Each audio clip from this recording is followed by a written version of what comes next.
Over 150 years ago, the United States fought the bloodiest war in her history against herself. As much as 3% of the population of the country died fighting that war, and one of the two sides that fought it was the Confederate States of America. The Confederacy lost the war and was vanquished from history, but what if today, for whatever reason, the Confederacy re-emerged as an independent country again? What would the Confederacy of today actually look like? To begin with, the same 11 states that were part of the old Confederacy would be part of this new one as well. Texas, Louisiana, Arkansas, Mississippi, Alabama, Georgia, Florida, Tennessee, South Carolina, North Carolina, and Virginia. The Confederate population of today would be over 104 million people, which is fascinating when you consider that the population of the Confederacy in 1861 was just over 9 million people, over 11 times less than it would be today. Slavery was, of course, a central element of the old Confederacy. 39% of the population in 1861 were slaves, which means that the free population was really only a little over 5.5 million people. Slavery like this in the modern world, though, is absolutely unthinkable and completely unnecessary, as a modern confederacy would be much more industrialized and urbanized than its past self was.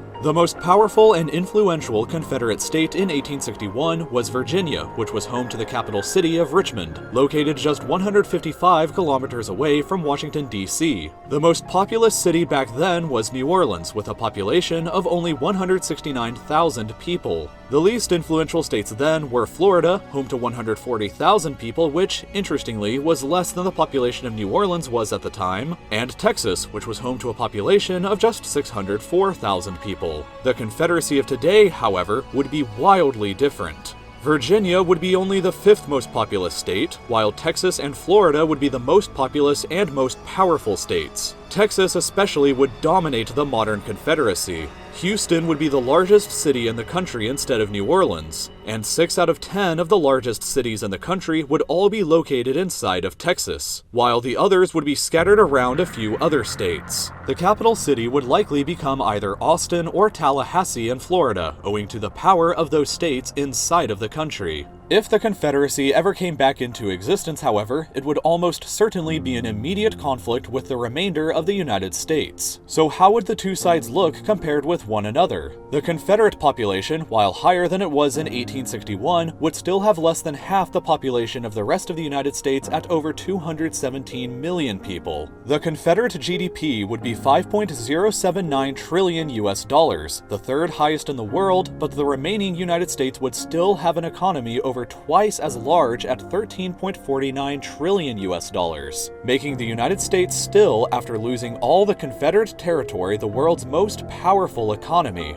The military budget of the Confederacy would also be the third highest in the world at 161.2 billion US dollars, but it would be no match for the remaining United States military's budget, which would dwarf it at 450 billion US dollars. The actual military sizes, however, would be much more comparable than they were in 1861. Assuming that all of the soldiers of each state returned home and didn't defect, the Confederacy would start with a military size of 1,153,000 soldiers, while the remaining United States would have a military size of 1,211,000 soldiers, just slightly larger than the Confederates. In 1861, however, the odds were much more in favor of the Union, who had 698,000 soldiers at the peak of the war, compared to only 360,000 Confederate soldiers then. With all things being considered, though, a modern Confederacy would be a major global power with the third largest economy and third most powerful military. Just like it was in 1861, however, the Confederacy would be significantly weaker than the remaining United States. The two sides would have a similar-sized military to start off with, but the Union could draft significantly more soldiers later in the war since it would have more than double the population of the Confederacy. The Union Army would also be much better equipped owing to a drastically larger budget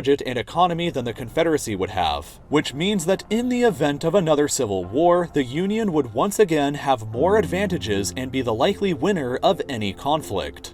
Please leave your comments below about how you think this scenario would play out if it were to actually ever happen. This video was voted on for me to make this month by my patrons over at the Real Life Lore Patreon. If you'd like to take part in this community and vote on future videos, then please check it out by clicking here or following the link in the description. You can subscribe to my channel by clicking here to stay updated for future videos, and I hope to see you again for another brand new video next Friday.